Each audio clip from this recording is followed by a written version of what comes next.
It is a grim Sunday morning. You wake up with a heavy weight in your chest.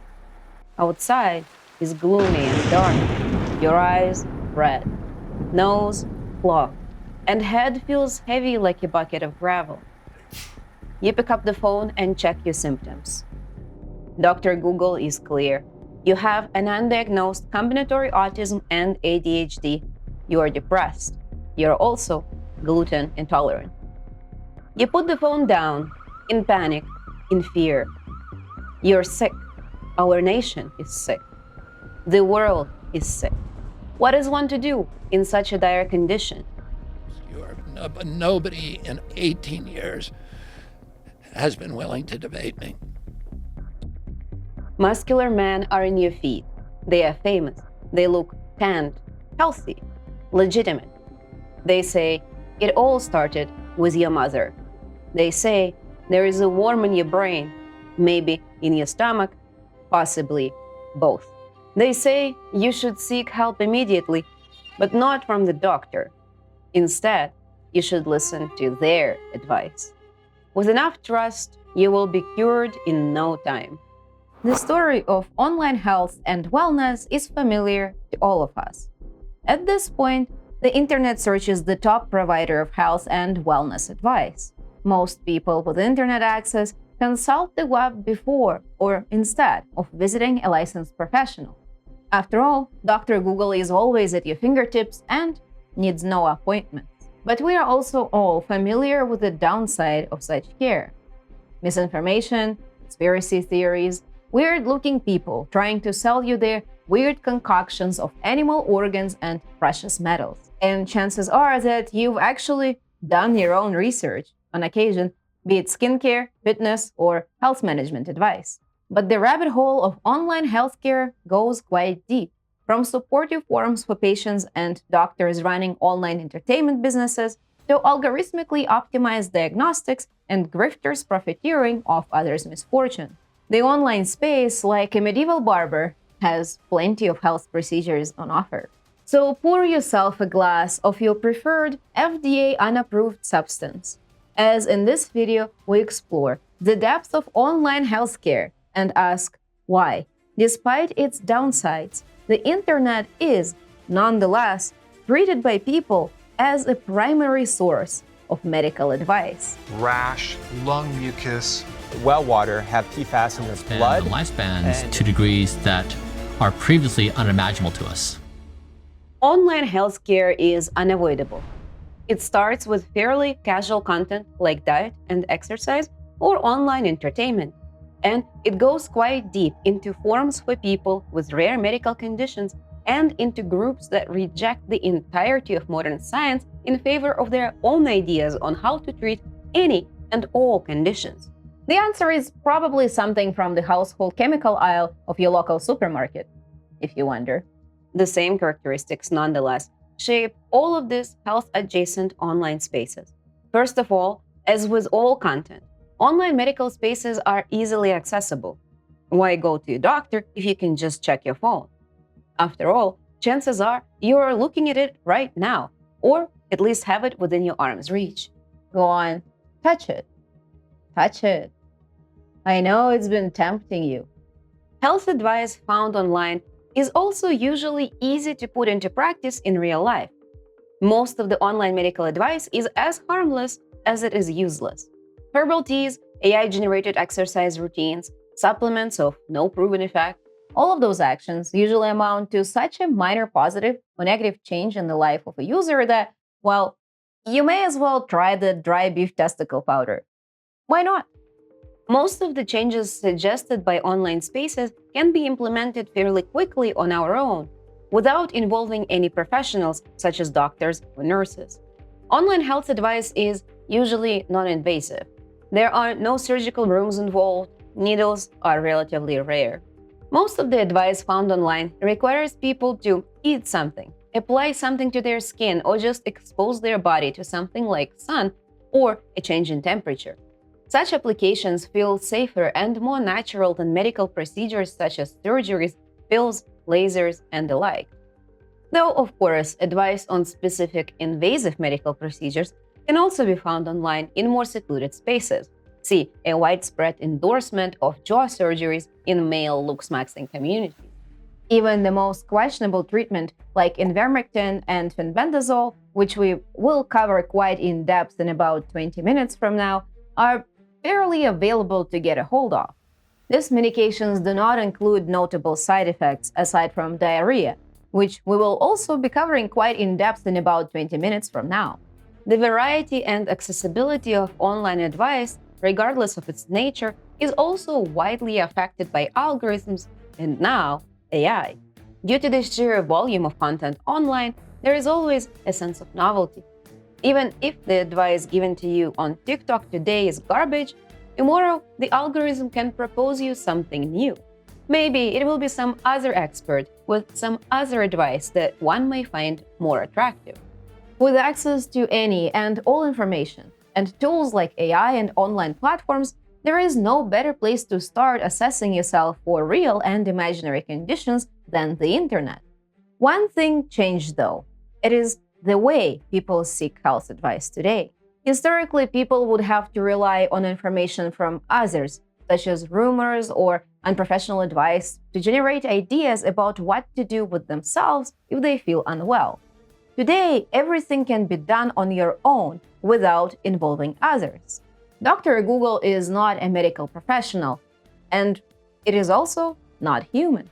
Any form of internet advice exchange includes some form of self-diagnosis. Self-diagnosis is the practice of concluding whether one has a particular health condition, and in case of internet advice, usually comes prepackaged with self-administration, meaning one can conclude that they have low testosterone, order an online test kit delivered by post, choose to tend their balls to resolve that supposed condition, and start actively exposing their butt cheeks to the sunlight without involving others into this process.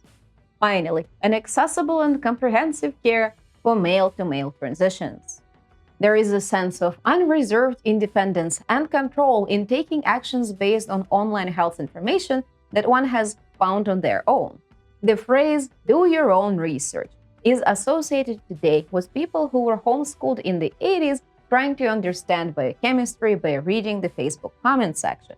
But in the end, we all do our own research whenever we look things up online or rely on algorithmically generated advice. When we choose to engage with online advice, it is, in the end, our own decision, not something told to us by a physician or other authority on that matter.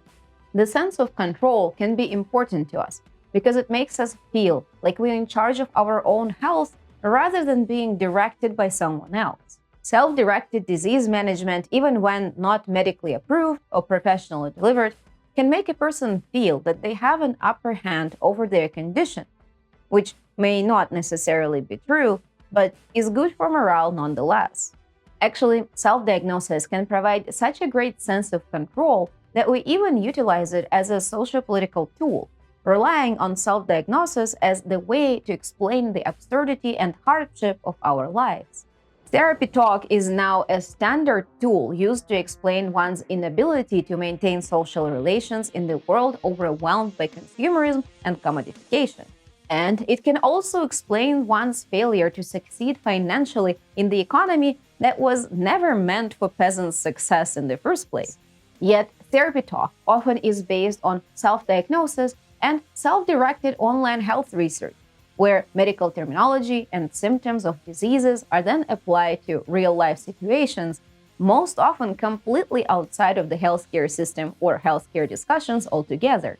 And all things considered, self-directed search for online advice is still not as bad as advice delivered by algorithms with little to no prompting. A good example of this, of course, is TikTok, which can prompt self-diagnosis by showing a person a million little funny videos of the condition that they may or may not have. This relation between media feeds and medical care is not only true to mental health TikToks for teenagers, but also is true to the way Facebook adults make misinformed health decisions based on their repeated exposure to content in their feed.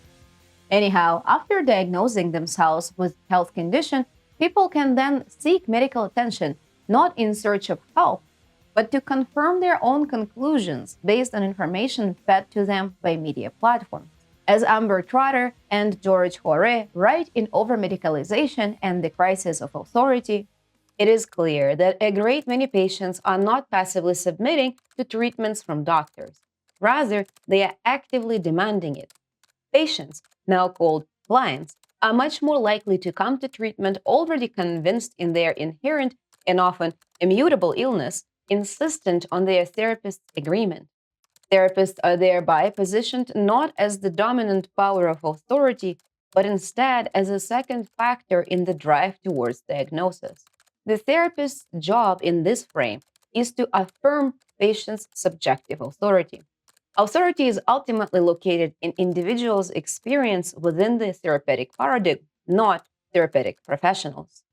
If the person seeks a doctor who would confirm their autism diagnosis or a doctor who would advise them against vaccinating their children, is only a minor detail in the work of mechanisms of online-derived healthcare choices. And, of course, some self-diagnosis can be based on real issues experienced by the person and may actually lead them to take better care of their own health. But it can also lead to a false self-diagnosis.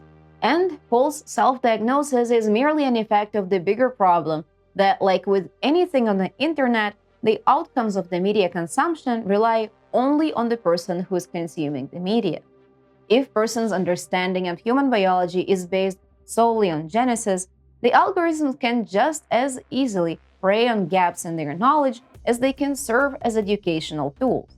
The abundance of information, combined with the repetition of the same topics through algorithmic feeds, can lead a person to think that simply because they consume media on the topic, be it mental health or specialty dieting, they should also be subject to associated medical conditions and hold the necessary medical knowledge.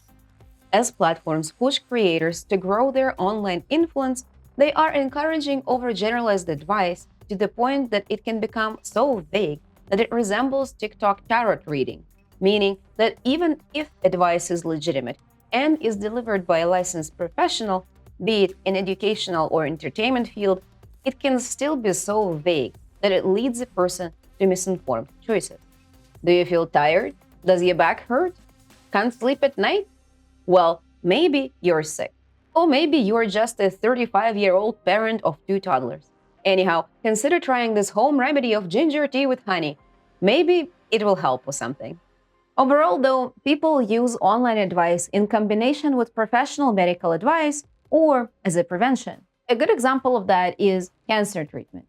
Yes, there are places online where influencers advise their audiences to reject chemotherapy in favor of horse dewormers. But those spaces are pretty niche. Most of the cancer-adjacent online advice is used by patients who undergo medically approved treatments and also follow complementary online advice. Some will simply try all possible treatments, from scientifically researched medications to rituals, prayers, or snake oil remedies like apricot pits, in the hope that at least one or a combination of several treatments will work. Plus, online care can be given to address the effects of disease which are not managed by the medical system, such as lifestyle changes or mental struggles that come with chronic and severe illness. Preventative health advice is also common. Personal example, I'm a true believer in blue. Mathylene Blue is a dye and chemical used in medical and industrial applications, and it is also embraced by modern wellness culture as an enhancer of brain function, and sometimes also as a miracle treatment for everything. Has been used for, actually, you can look historically different types of infections in the body, urinary tract infections, healing and energizing our mitochondria, create cellular energy, chronic infection, Lyme, viral infection, parasite. Interesting. Anyhow, the reason I'm occasionally using Mathylene Blue is because I have a family history of dementia and am very scared of getting my own dementia later in life. If there is a very slim chance that blue can help me prevent it, I'm going to take it. Will it turn my brains blue? Potentially. Do I care about it? Not much. I am practicing exactly what I just talked about. I take a bunch of internet advice with different degrees of legitimacy and throw all of it at a wall of the unknown in a hope that at least something will stick and make a difference in the future. Maybe nothing will, but you can't say I was not trying. As noted before, the internet has an important role in both the positives and the negatives of seeking health advice online. The online health advice is carried by the same waves of content that characterize online spaces in general: misinformation, disinformation, too much information, AI slop, whatever miserable online experiences is found in your aunt's Facebook feed that make her buy colloid silver and essential oils can also be found in your feed in all of its horrific glory. This powerful remedy removes all residues from your colon. No one is immune to a repeated, algorithmically optimized, targeted marketing. And yes, I'm not just talking about the healthcare. There is actually an interesting, unique case of algorithmically driven healthcare advice that is becoming more prominent right now. It is experimental, personalized healthcare, reminiscent of the healthcare provided to the ultra-rich. Perhaps you've seen Bryan Jhonson, a guy who looks like an unsettlingly large figurine and posts the data from a tracking device strapped to his son's penis. He is the most famous example of the rich using personalized medicine. He is not the only one, of course. He just likes the clout. Most of the ultra-rich folks at this point have specialized crews that take care of their health and invest in private research that is tailored to their individual needs and desires. Though, to be honest, this is not that different from, say, late medieval medicine, when nobles had private trained doctors while peasants were just kind of licking frogs and hoping that at least half of their children would make it to adulthood. Billionaire healthcare is seeping into our media feeds through figures like Bryan Jhonson. People with no notable risks to their well-being are willing to subject themselves to a whole slew of experimental care in the hope of an extra year of leeching off the stock market. And we, apparently, should jump on the trend too. Bryan Jhonson, of course, sells mini packs of supplements for the poor who would also like to die a little later than expected. But supplement sales like that are only the tip of the iceberg. Medical practices which are still in research, such as genetic and peptide therapies, also come to public attention through social media posts by the modern-day nobility. Attention generated by the wealthy then encourages their followers to spend their savings on trips to post-colonial tropical nations, where they, too, can inject themselves with a cool new drug of unknown efficacy and only a mild risk of organ failure. We're doing gene therapy on an island off of the coast of Honduras. More widely accepted wellness practices, such as red light therapy or dietary cleanses, are also riding the wave of popularity generated by rich influencers. But the main reason all this is relevant to the video I'm trying to make here is that, to an extent, AI and algorithmically generated advice can replicate the individual tailoring of medical treatment used by the rich who can afford personalized medical crews. Personalized healthcare and wellness are a known young market with a projected capitalization of $1,000 billion that has already been successfully occupied by tech investors and online platforms which they own. Products and services that are promoted as personalized medicine are often just tools to extract data, sell subscriptions, and artificially create demand for otherwise unnecessary procedures. Online product mills, of course, include testosterone testing, testosterone boosting products, and other tracking devices such as blood sugar monitors, which grew notoriously popular and prevalent online as men are continuously targeted by the investors in the otherwise feminine wellness marketplace. It also includes self-collected medical test packages that I encounter more and more frequently in sponsorships in YouTube videos. I understand, no shame in trying to survive under capitalism, though I merely survive on likes that viewers like yourself are leaving under my videos, and also on the money that I leech from my lovely patrons. Anyhow, this test promised to provide an extended blood work at a lower cost than out-of-pocket lab services. Behind the advertisement of personalized, cheap, and in-depth knowledge about your health, there is always an incentive to identify at least something that would allow companies to promote supplements, products, and services to improve your health. After all, the more analysis you do, the higher the chance that some of the results will be out. Or at least close to being out. Or at least trending out. Anyhow, we gotta address this lack of optimization somehow. In similar terms, data collecting devices like watches and rings that have now been on the market for a long time exist in a space adjacent to personalized healthcare. Dare I say, at its root. When they're not busy trying to harvest your health data for future commercialization in the insurance industry, these devices can be mildly beneficial for tracking personal parameters like activity or sleep. A data-driven mindset created by wearables and environmental fitness devices promotes endless optimization of one's body and mind, which means that wearables are just as good at boosting consistent fitness activity as they are in promoting the sale of supplements and other supporting devices and services. Trust me, as a long-standing hater of any type of data harvesting devices and also an outdoors enthusiast, you can just go outside. You don't need to sun your balls or count your steps or stare at the sun till your retina peels off. You can just go out for a run or for a walk or to sit on a bench, and you will absolutely feel better, especially if you do it consistently. Anyhow, what I want to say is that there is a lot of money to be made in personalized healthcare, and even more in selling personalized healthcare online. Some are rich enough to hire teams of medical professionals to provide comprehensive health advice. The rest of us, though, can emulate a similar idea of personalized healthcare using data harvesting wearables, AI-generated diagnostic tools of no medical validity, and advice from online content produced by people with no credentials. What not to love? Well, to contradict myself a little bit here, there is quite a lot to love about the abundance of information and accessibility of medical advice in online spaces. First of all, you can find free, in-depth, good advice produced by licensed medical professionals who are putting it online out of sheer love of the game, or, at most, as a way to promote the quality of their practice. All of this, of course, is also very important when it comes to the residents of the only Western country without universal healthcare, where many people may not seek medical professional advice simply for financial reasons. For people who can't afford healthcare, online professional advice may be the best option.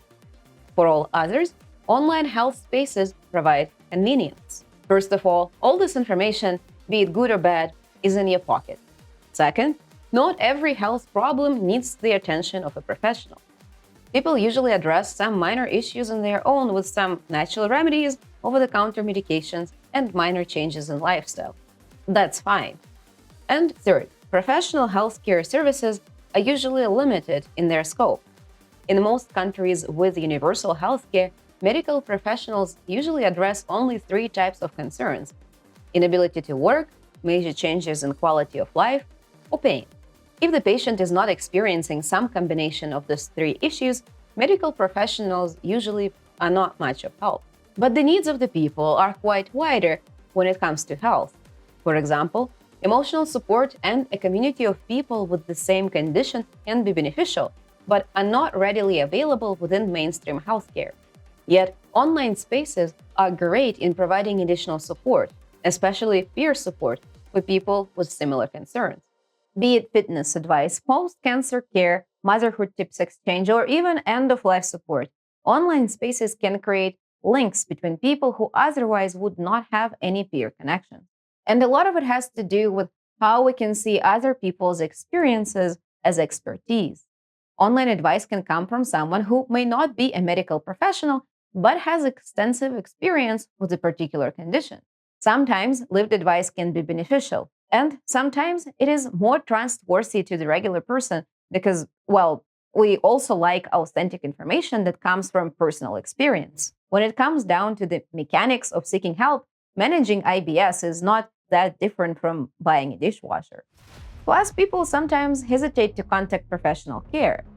Be it mistreatment of Black women by what we now call modern medicine, or long-standing history of shady experiments on people's health, or the simple lack of understanding of complex body processes. There is always a list of concerns that brings people out of institutionalized care towards a more holistic approach of peer support advice. The internet provides a great opportunity for those seeking support outside of the professional systems of care. And while this availability, leveling, and abundance of information are the main strengths of the online wellness spaces, they are also their main weaknesses. Just like with the rest of online-induced derangements, more information does not necessarily mean better outcomes. While it is cool that we can now choose between all of those AI-generated workout plans, it is not so cool when people start to exercise their freedom of choice to destroy their own bodies by delaying care or by contradicting verified medical advice. Mistrust of medical systems can have legitimate reasons, as we discussed, but it can also have negative effects. Those negative sides become especially true for people who already have such a severe mistrust of larger social institutions that it drives them to build whole mind castles of conspiratorial beliefs. In that way, conspiracy beliefs can be similar to addiction, as a person can accumulate an ever-growing number of strange beliefs about the world they live in a constant self-gratification cycle of being supposedly more special and smarter than anyone else around them. But anyhow, that's a conversation for another day. The fact that much of institutionalized medical care is intertwined with for-profit industries such as pharma and insurance can help solidify mistrust of healthcare and science in general. It is not that far of a stretch to claim that if the organizations that sell medicine are driven by the motive of enriching a couple of rich dudes from the misfortune of a regular man, then all of the products that they sell are coming with the intent of harm. After all, why would the harm be limited to economic injustice? Why won't it extend to harming a person on a biological and social level as well? Plus, the topics of health and well-being are a little special and are predisposed to conspiratorial belief. Health is naturally unjust. The biology of the body exists outside of our human understanding of ethics and justice. The babies that die of cancer or infection or suffer from symptoms of congenital disease did not do anything to bring the suffering on themselves. The same is ultimately true for adults. The evilness or goodness of a person does not affect how much pain and disease they will have to go through, or at which age we will all happen to die. But we want things explained. We want misfortunes to be justified. Humans develop belief systems that try to explain this randomness of biological suffering. Not only does justification provide us with knowledge, but also gives us a sense of control over the misfortunes that are really far outside of our control. Diseased babies are sinless, so they turn into angels. A good man who dies in suffering will ascend after death. A political figure responsible for millions of deaths who lived till an old age and died in peace will surely pay for their doings in the pits of hell. Even better, sometimes we can also find the culprit and punish them if the conditions are right. The disease can be claimed to be a curse put on a person by another person, a witch, or just a guy from another village who looks a little too much like your own child. Curse-causing criminal can then be caught and prosecuted in the hope of lifting the curse and restoring justice. We can also form a self-imposed conspiracy. We can say that disease in this life is given to us to process some karmic imprint from the past life, or is caused by our inability to properly manage our energies, or our lack of faith, making us deserving of suffering and the pain justified. But the problem is that all of those belief systems are broken by science. In the world of modern healthcare, curses are not real. Prayers can only heal the soul, and the only thing that ever happened to Henry Kissinger after death was cremation. He was not even present to experience the flames of hell in person. The modern justification of bodily dysfunction needs to fit our understanding of justice and also our knowledge of science. So the main conspiracy of today is that the people who treat us also are secretly destroying our biological well-being as much as they are destroying our financial well-being as well. Which, is vaguely true, except it is usually not viewed from the point of restoring health and justice by the means of, building societal structures that don't suck ass. Instead, people just resort to rubbing essential oils into their temples. If you ever engage with this wellness-oriented misinformation, there is always a strong emphasis on evil intent. There is always a call to mistrust the authority that only harms our health and a call to try this thing instead. This thing can be some form of natural remedy or over-the-counter chemical, as noted before, something accessible and harmless enough to be consumed by the regular person with no significant side effect. It is so simple, you can make it at home. Misinformation found online can combine historical beliefs that evil spirits and bad energies cause the disease with the current understanding of science. The topics of cleanses and purges are as popular online in wellness today as flagellation and incense burning were during the times of the Black Death. Actually, much of the harm of online advice is coming from promoting purging practices, be it suggestions to take large doses of a particular over-the-counter medication or to use household chemicals to induce sickness. Needless to say, you should not be intentionally trying to overdose on anything or consume substances that clearly state that in case of accidental ingestion, affected person should seek immediate medical care. In spaces of online medical misinformation, a practice of herxing is replacing a more mild online wellness idea of detox. Herxing, or JHR reaction with a full name I don't dare to pronounce, is a condition that describes temporary worsening of symptoms when antibiotics kill bacteria faster than the body can clear the bacterial die-off. In the fields of online misinformation, though, herx takes on a new meaning as some decide to induce an adverse reaction on their own following their own online-derived self-diagnosis. Herxing is a result of overdose on wide-spectrum dewormers like ivermectin and other substances that are claimed to have cleansing powers. The symptoms of herxing, which are also similar to symptoms of aggressive detox practices found online, may include nausea, weakness, diarrhea and vomiting, drooling and cold sweats, literally purging the body in the hope that the body will excrete the disease together with the fluids. And well, I guess we need to have a small discussion about parasitic worms. You may be asking yourself, of all the random miracle drugs out there, why did the dewormers become so popular in health misinformation? RFK Jr. states that he had a worm in his brain. He probably didn't. Mel Gibson goes on Joe Rogan to claim that his friends reversed stage 4 cancer using dewormers. They probably didn't. And during the COVID years, Facebook comment section was full of claims that COVID is not real and dewormers treat the associated respiratory symptoms. As far as science is concerned, they don't. Are the American public figures just full of worms? Well, the good news is that they probably are not, or at least not in a literal sense. The bad news is that it does not sway some online users from modernizing a belief that disease is literally a demon that is living inside their body and that they need to purge it through aggressive exorcism. But as noted before, demons are not real, but hookworms are. Some seriously believe that since residents of richer nations are not getting dewormed as often as residents in warmer climates and countries with less secure food chains, there must be some cover-up operation that prevents them from getting this miracle treatment.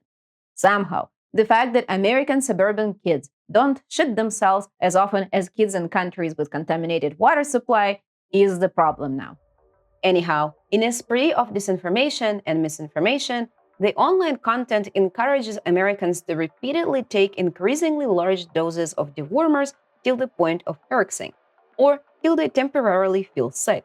It is believed that the experienced side effects are a purge that indicates the death of a demon worm which has released its toxins and is now leaving the body of a patient. In this case, ivermectin, just like naturopathic medicines and outright fake medications sold online, becomes one treatment-fits-all miracle drug. When all diseases are simplified to a single biochemical mechanism and a single status of an internal demon worm, the same treatment can be applied to address all and any health concern. Cancer, demon. Plaque in the coronary artery, demon. Virus, demon. And all demons can be purged using this simple method. It is so simple, you can make it at home. And the unfortunate part of it is that there is no clear way to avoid this desire to simplify pathological processes within our body. Unfortunately, the complexity is scary. And the lack of understanding also feels like a lack of control. The demon worm, however, is easy. It is easy to understand. It is easy to get rid of. And if the monster returns, you can just purge it again. The conspiratorial beliefs, though, do not protect the believers from bodily harm or from grifters who try to monetize this health hesitancy. And, as part of research, I do try to maintain somewhat impersonal. In the end, I hold no ill intent towards the people who fall into misinformation holes and drag others with them. But there is actual harm to people involved in this game, perhaps more than in other cases of disinformation. Measles is back, for example, in large part due to misinformation, both online and offline. And while some can justify childhood disease with some cruel claim that the children of the misinformed parents deserve to be sick, I do not share the same testament. There is a serious question of responsibility for the ongoing spread and profiteering from misinformation. When a child suffers life changing health conditions from a preventable disease, who is at fault? Like eating antiparasitic drugs stolen from a vet clinic till one has to spend an hour on a toilet can be a kink for some. But people also give that stuff to their sick babies who are absolutely unaware of the Facebook directed medical experiments their parents are subjecting them to. Is the parent always to blame? Or is it an online influencer spreading disinformation? Or an online network that swayed parental decision in a particular way? Or is it a platform that floods people's feeds with tons of disinformation? What if disinformation is spread by the Ministry of Health in the core of the imperial politics and the guy in charge of it? After all, RFK Jr. is one of the main contributors to the return of measles, with decades of his life spent on spreading vaccine hesitancy to white suburban moms. And just as we are not able to hold online platforms and state politicians accountable for spreading misinformation that leads to large-scale violence, we are also unable to hold them responsible for the misinformation that leads to small-scale misfortune. The modern understanding of online spaces has not changed since the early web. We are still claiming that the platform, or the billionaires that own them, or celebrities that get traction off disinformation are ultimately not responsible for promoting genocides, as much as they're not responsible for the injuries of children whose meningitis was treated with essential oil. I do still believe that this sentiment will change over time as online spaces become increasingly more miserable and really unpleasant to be in. Because look, one way to position all of this discussion is to say that, conservatives, they are just dumb. They don't understand healthcare and they don't trust doctors. They are more likely to hold misinformed beliefs and have a hard time distinguishing fake information online. They are afraid of women and of 5G internet, and when they get sick, they, once again, deserve it. Only their own choices lead them to despair. They are microdosing bleach while opposing fluoride in the municipal water, all while the Ministry of Health, headed by their guy, approves the release of pesticides into their waterways and sells them powdered dog treats. But I have a different perspective on this. Is it their own fault that they've been consistently exposed to large amount of misinformation and disinformation that has been actively shoveled into their heads by their so-called leaders? Across the board, those who hold conservative beliefs are subject to more frequent, targeted health misinformation provided to them by the media and online platforms which they trust, creating a reinforcement loop that leads them to worse health outcomes and earlier death. Of course, other factors contribute to the political life expectancy gap. But at some point, consistently targeting people with information intended to harm them also plays a role.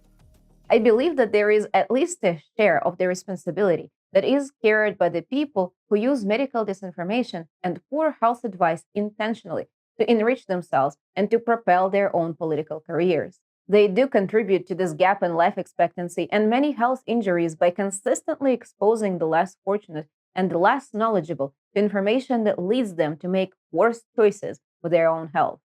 But none of those problems and none of those questions are easy to answer. And there are no notable policy discussions to address the responsibilities for such negative outcomes. And of course, there is another trick to all of this discussion.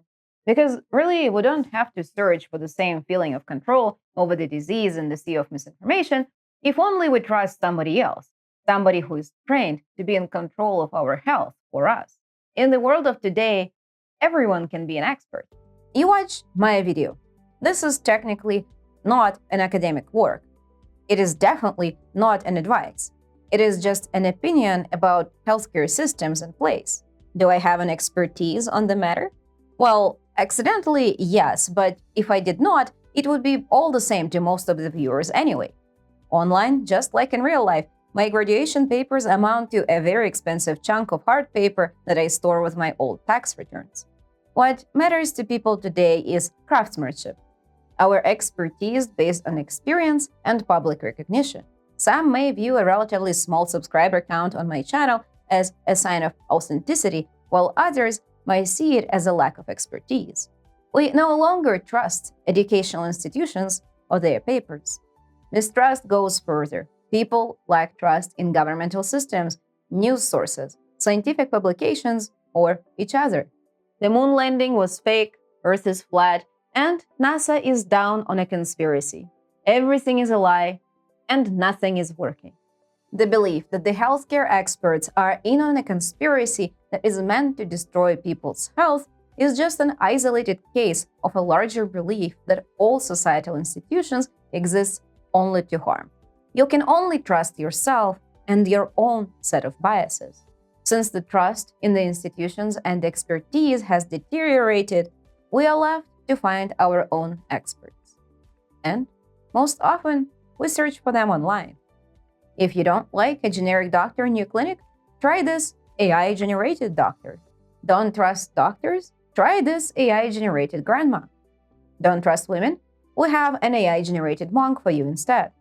Who is an expert is determined purely at the individual level, whether it comes to governance or health.